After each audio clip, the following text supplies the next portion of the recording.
दर्द सबके एक हैं मगर हौसले सबके अलग अलग हैं। कोई हताश होके बिखर गया तो कोई संघर्ष करके निखर गया। जी हाँ छात्र छात्राओं, यह ज़िंदगी जो हमें मिली है संघर्ष तो करना ही पड़ेगा। किसी मुकाम को हासिल करना है तो आज से हम अपने चैनल पर प्रतियोगी छात्र छात्राओं के लिए करंट अफेयर्स की सीरीज शुरू कर रहे हैं। आशा और विश्वास है इस सीरीज़ से आपको रेलवे और एसएससी में काफ़ी फ़ायदेमंद साबित होगा। तो आइए हम लिए चलते हैं सबसे पहले प्रश्न की ओर। पहला प्रश्न है हमारा, निम्नलिखित में से एकलव्य पुरस्कार से किसे सम्मानित किया गया।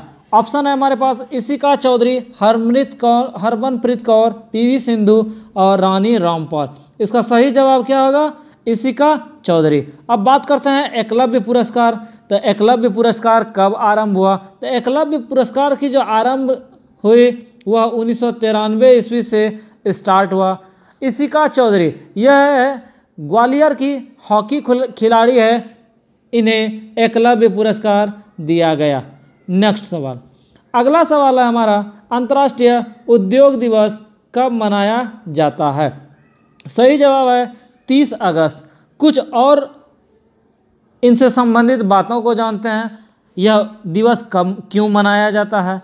तो इनका कारण है लघु उद्योगों को बढ़ावा देने और बेरोजगार लोगों को रोजगार के अवसर उपलब्ध कराने के उद्देश्य से यह दिवस मनाया जाता है। कुछ और दिवस को देखते हैं। 29 अगस्त, यह है 29 अगस्त राष्ट्रीय खेल दिवस। राष्ट्रीय खेल दिवस। और कुछ जानते हैं, 31 अगस्त को क्या मनाया जाता है? तो 31 अगस्त को है मलेशिया राष्ट्रीय दिवस। तीसरा सवाल है हमारा, किस राज्य में मेजर ध्यानचंद विजय पथ की शुरू की गई? मेजर ध्यानचंद विजय पथ यह जो है यूपी से है, मतलब क्या है? उत्तर प्रदेश। इस योजना का जो शुरुआत किया गया वह कहाँ से? उत्तर प्रदेश। यह क्यों शुरू किया गया? तो उत्तर प्रदेश सरकार द्वारा इस योजना के अंतर्गत उत्तर प्रदेश राज्य के 19 अंतर्राष्ट्रीय खिलाड़ियों के घर तक पक्की सड़क बनाई जाएगी। क्या है इस योजना का उद्देश्य? है कि जो अंतर्राष्ट्रीय खिलाड़ी हैं उनके घर तक पक्की सड़क इस योजना के तहत बनाई जाएगी। अब इनसे रिलेटेड हम यूपी से रिलेटेड देखते हैं। तो यूपी का सीएम जो है वह कौन है? आदित्यनाथ। कौन है? आदित्यनाथ। लोकसभा सीटों की संख्या 80, राज्यसभा सीटों की संख्या 31 और विधानसभा में सबसे अधिक यहाँ सीट है। कितना है? 403। इतना पॉइंटों को हम याद रखेंगे यूपी से रिलेटेड। क्या क्या हुआ? यूपी के मुख्यमंत्री हो गए आदित्यनाथ, लोकसभा में सीटों की संख्या 80, राज्यसभा में 31, उसके बाद विधानसभा में 404। नेक्स्ट सवाल की बात करते हैं। नेक्स्ट सवाल है हमारे पास, काफ़ी अच्छा सवाल है, RO ट्रेन योजना की शुरुआत कहाँ से की गई? इस ट्रेन योजना की जो शुरुआत की गई वह बंगलोर से की गई। कहाँ से की गई? बंगलोर से की गई। तस्वीर में हमने दिखाया है आपको कि यह किस प्रकार की ट्रेन होती है। यह 42 बोगियों की ट्रेन है जिस पर ट्रक या भारी वाहन सामान लोड कर लेकर एक जगह से दूसरी जगह जाती हैं। यह ट्रेन जो है कहाँ से कहाँ के बीच चलती है? यह ट्रेन है बंगलोर से सोलापुर के बीच चलती है। कहाँ से? बंगलोर से सोलापुर। और क्या है, यह ट्रेन जो है सप्ताह में कितना टाइम चलेगा? 2 टाइम्स, 2 बार। बंगलुरु से सोलापुर, सोलापुर से बंगलुरु और फिर बेंगलुरु से सोलापुर, मतलब 2 सप्ताह में 2 बार चलेगी। इस ट्रेन की खासियत भी हमने दिखाई तस्वीर में, बंगलोर से सोलापुर। नेक्स्ट सवाल, 5वां सवाल है हमारा, लोकसभा के सचिव के रूप में किसे नियुक्त किया गया है? लोकसभा का अध्यक्ष, लोकसभा के अध्यक्ष अभी कौन है? उन्हें जानना जरूरी है। लोकसभा के अध्यक्ष कौन है? ओम बिरला। कौन है? ओम बिरला। तो लोकसभा के अध्यक्ष जो हैं ओम बिरला के द्वारा सचिव के पद पर किसको नियुक्त किया गया? उत्पल कुमार सिंह को। ठीक है, यहाँ तक आशा है कि आपको याद रहा होगा। नेक्स्ट सवाल, पुरुषोत्तम राय का निधन हुआ, वह किस खेल से संबंधित हैं? वह किस खेल से हैं? एथलेटिक्स से। एथलेटिक्स से इसके बारे में कुछ जानकारी जानते हैं, क्या है? 29 अगस्त को हम क्या मनाते हैं? 29 अगस्त को हम मनाते हैं राष्ट्रीय खेल दिवस। राष्ट्रीय खेल दिवस। अब क्या हुआ, तो 29 अगस्त यानी राष्ट्रीय खेल दिवस के मौके पर दिए जाने वाले नेशनल स्पोर्ट्स अवार्ड के ठीक एक दिन पहले ये जो एथलेटिक्स गुरु थे, क्या थे? एथलेटिक्स गुरु थे, इनका एक दिन पहले 29 अगस्त 2020 के एक दिन पहले यानी 28 अगस्त 2020 को इनका क्या हो गया? निधन हो गया। पुरुषोत्तम राय, दिल में दौरा पड़ने के कारण इनका क्या हो गया? 79 वर्ष की उम्र में निधन हो गया। और इनसे रिलेटेड अच्छी खबर है कि लाइफ टाइम कैटेगरी में इसको जो है द्रोणाचार्य पुरस्कार देना था। किसको? पुरुषोत्तम राय को। इसके बारे में इतना जानकारी जरूरी है। आगे सवाल हम देखते हैं। आगे सवाल है हमारा, किस राज्य सरकार ने कमजोर वर्ग की महिलाओं के लिए घर की साइटें पंजीकृत करने की घोषणा की? किस राज्य में? आंध्र प्रदेश में। आंध्र प्रदेश सरकार ने क्या किया? तो कमजोर वर्ग की महिलाओं के जो है घर की साइटें पंजीकृत करने की घोषणा की। और कुछ जानते हैं आंध्र प्रदेश के बारे में? आंध्र प्रदेश के जो सीएम हैं ये हैं जगन मोहन रेड्डी। जगन मोहन रेड्डी। उसके बाद इसकी राजधानी कहाँ है? इसकी 3 राजधानी है। उसके बाद इस आंध्र प्रदेश से रिलेटेड है मोबाइल हैंडवाश जो है यहाँ ही शुरू किया गया। क्या, कौन सी योजना? Mobile handwash. Mobile handwash. उसके बाद है निगाह एवं कोविड फार्मा एप्लीकेशन जो है आंध्र प्रदेश में ही शुरू की गई। नेक्स्ट सवाल हमारा है, आईपीएल के अगले 3 आधिकारिक भागीदार किसे चुना गया है? इसके लिए जो भागीदार चुना गया है अनअकैडमी को चुना गया है। किसे चुना गया है? अनअकैडमी को। तो अनअकैडमी अब क्या है?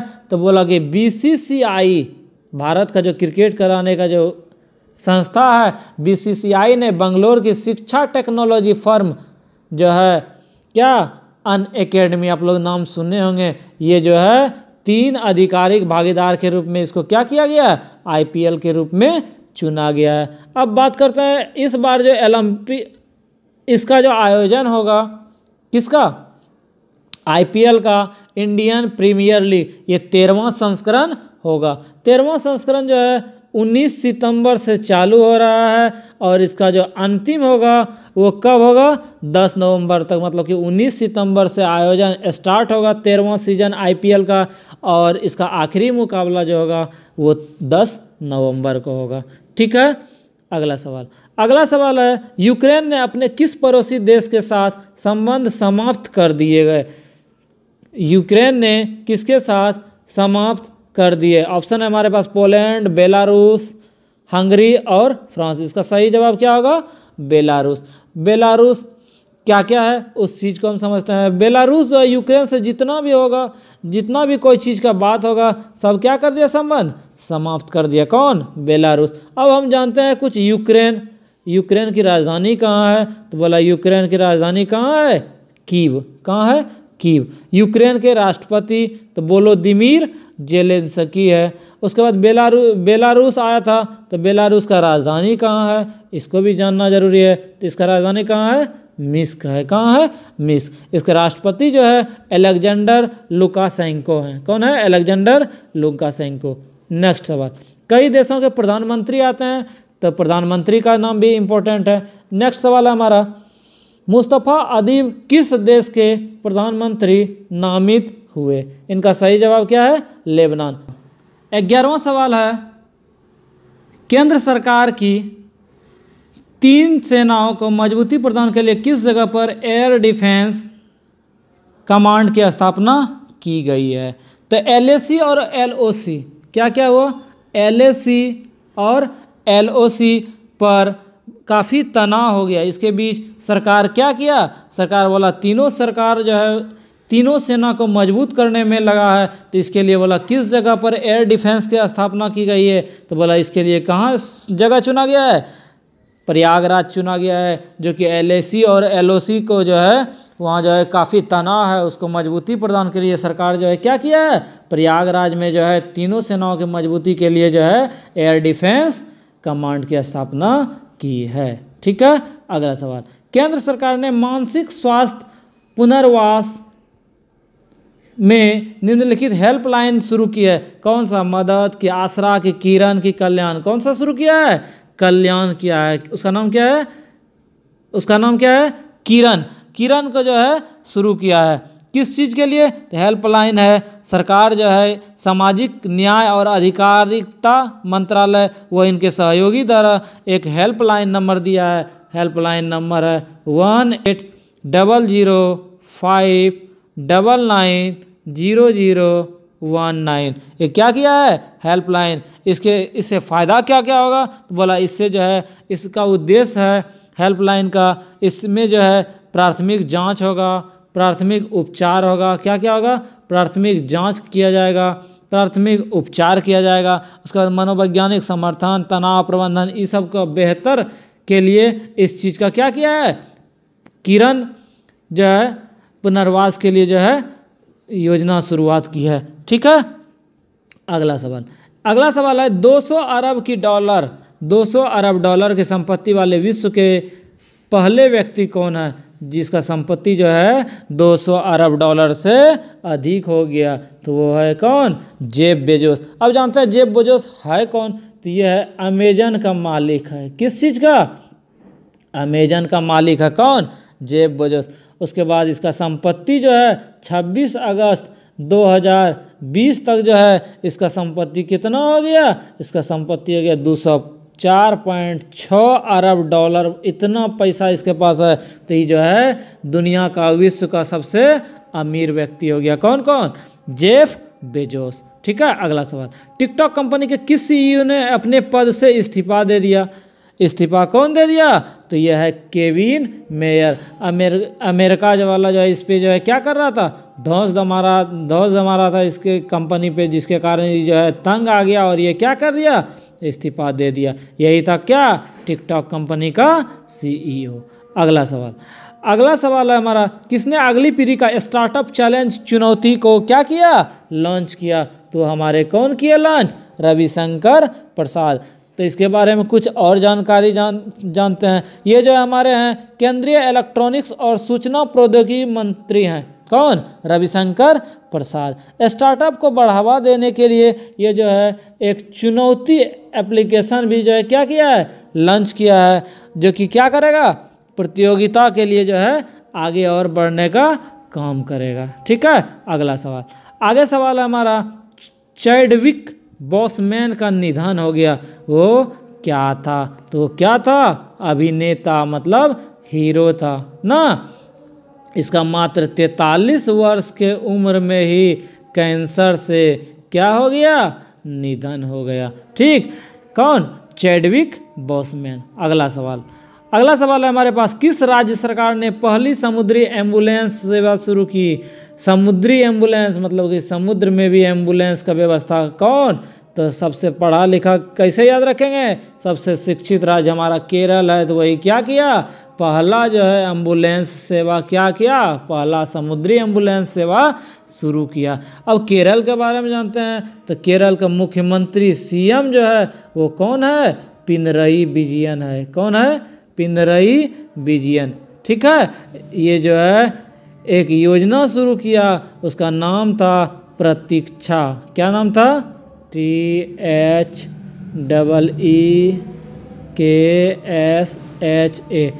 क्या किया, इस नाम का समुद्री एम्बुलेंस का शुरू किया गया। उसके बाद कोविड-19 को लेकर के यहाँ कर्मी बोट भी यहीं से स्टार्ट किया गया। क्या, कर्मी बोट जो है विकसित यहाँ किया गया, कहाँ, केरल में। पूछा जाएगा। उसके बाद है ब्रेक द चेन। क्या है, ब्रेक द चेन, इसको भी याद रखना है। कहाँ शुरू किया गया, केरल में ही शुरू किया गया। कौन चेन, ब्रेक द चेन। ये जो कोरोना वायरस को लेकर के चल रहा है उसके लेकर के यहाँ योजना शुरू किया गया था, क्या, ब्रेक द चेन। तो इस चीज़ को भी ध्यान रखना है। यहाँ क्या क्या, कर्मी बोट अगर पूछेगा तो उसका सही जवाब केरल होगा। ब्रेक द चेन कहाँ शुरू किया गया, तो केरल शुरू किया गया। उसके बाद केरल में ही के फोन भी प्रोजेक्ट शुरू किया गया। कौन, के फोन। तो इतना रिलेटेड हमारा क्वेश्चन किससे था, केरल से था। अगला सवाल, किस राज्य सरकार ने स्वस्थ शरीर स्वस्थ दिमाग अभियान शुरू किया। बहुत अच्छा क्वेश्चन है। कौन शुरू किया, नई दिल्ली। क्यों, अरविंद केजरीवाल हैं। अरविंद केजरीवाल कौन है, सीएम है। अरविंद केजरीवाल क्या है, सीएम है, वो शुरू किए। तो क्या उद्देश्य था, अभी हम लोग देख रहे हैं कोरोना वायरस को लेकर के सब बच्चा लोग जितना है स्कूल कॉलेज सब बंद है, तो क्या कर रहा है, सब जो है घर में ही रह रहा है, कोई केवल खाना है, पढ़ाई लिखाई कुछ नहीं है। तो उसके कारण सरकार क्या किया, एक योजना शुरू किया, क्या, हेल्दी बॉडी और हेल्दी माइंड। और क्या, healthy mind, healthy body healthy mind, मतलब स्वस्थ शरीर स्वस्थ दिमाग। इस अभियान का शुरू किया कौन, अरविंद केजरीवाल। उसके बारे में और जानते हैं, मुख्यमंत्री तो अरविंद केजरीवाल हो गया। तो यहाँ का उपराज्यपाल कौन है, उस चीज़ को हम जानते हैं। तो यहाँ का उपराज्यपाल जो है वो है अनिल बैजल। कौन है, अनिल बैजल। उसके बाद आगे हम देखते हैं, अभी कोरोना का कहर चल रहा है, तो यहाँ क्या और शुरू किया गया, प्लाज्मा बैंक का जो है आरंभ कहाँ किया गया, दिल्ली, नई दिल्ली में। तो नई दिल्ली से रिलेटेड इतना बात हमको जानना जरूरी है। अगला सवाल है हमारा, केंद्र की तरफ से निर्यात सुविधाओं पर आधारित रैंकिंग में किस राज्य को पहला स्थान प्राप्त हुआ। तो बोला इसमें पहला स्थान मोदी जी जहाँ 3 बार मुख्यमंत्री रहे थे वहीं क्या स्टार्ट हुआ, इस योजना का शुरुआत हुआ। और सबसे रैंकिंग में सबसे टॉप कौन, गुजरात हुआ। तो ये योजना जो सबसे टॉप पे रहा तो कौन देता है, तो बोला नीति आयोग जारी करता है। कौन जारी करता है, नीति आयोग। जब फर्स्ट स्थान इसमें गुजरात का रहा तो सेकंड स्थान कौन रहा, तो सेकंड स्थान बोला महाराष्ट्र रहा। कौन रहा, महाराष्ट्र। तो बोला तीसरा स्थान कौन रहा, तो तीसरा स्थान बोला तमिलनाडु रहा। कौन रहा, तमिलनाडु रहा। इसके अलावा और कुछ जानकारी है, तो बोला भूमि से घिरा हुआ राज्य जो था उसमें सबसे अच्छा जो प्रदर्शन रहा वो किसका रहा, तो बोला उसमें राजस्थान का रहा। भूमि से घिरा होने के बाद जो है इतना निर्यात सुविधा में सबसे फर्स्ट पोजीशन किसका रहा, राजस्थान का रहा। ठीक है। उसके बाद सेकंड स्थान तेलंगाना का रहा। किसका, तेलंगाना का। और इस कंडीशन में तीसरा स्थान भूमि से घेरा किसका, हरियाणा का। तो हम क्या देखें, केंद्र की तरफ से निर्यात सुविधाओं पर आधारित जो है सबसे अधिक रैंकिंग में सबसे टॉप पर कौन रहा, गुजरात रहा ना। ठीक है। इस सीरीज का अंतिम सवाल क्वेश्चन है, राष्ट्रीय खेल दिवस कब मनाया जाता है। तो राष्ट्रीय खेल दिवस कब मनाया जाता है, बहुत परीक्षा में पूछा है, 29 अगस्त को। तो ये क्यों मनाया जाता है, तो हॉकी का महान खिलाड़ी कौन था, ध्यानचंद था। उन्हीं के जन्मदिन के अवसर पे क्या मनाया जाता है, खेल दिवस मनाया जाता है। उसके बाद इसको हॉकी का जादूगर भी कहा जाता है। क्या कहा जाता है, हॉकी का जादूगर भी कहा जाता है। उसके बाद भारत को जो है इन्होंने ओलंपिक में क्या दिलाया था, स्वर्ण पदक दिलाया था। इतना जानकारी। आशा और उम्मीद है कि करंट अफेयर्स के इस सीरीज में हमने 20 प्रश्न कराया जो आपको काफ़ी महत्वपूर्ण होगा, जो बैंक, रेलवे और एसएससी प्रतियोगी परीक्षाओं में पूछे जाएंगे। यदि वीडियो पसंद आए तो अधिक से अधिक दोस्तों को शेयर करें। इसके नेक्स्ट सीरीज में करंट अफेयर्स के कुछ और प्रश्नों के साथ आपसे होगी फिर मुलाकात। तब तक हमारे YouTube चैनल के साथ बने रहें। धन्यवाद।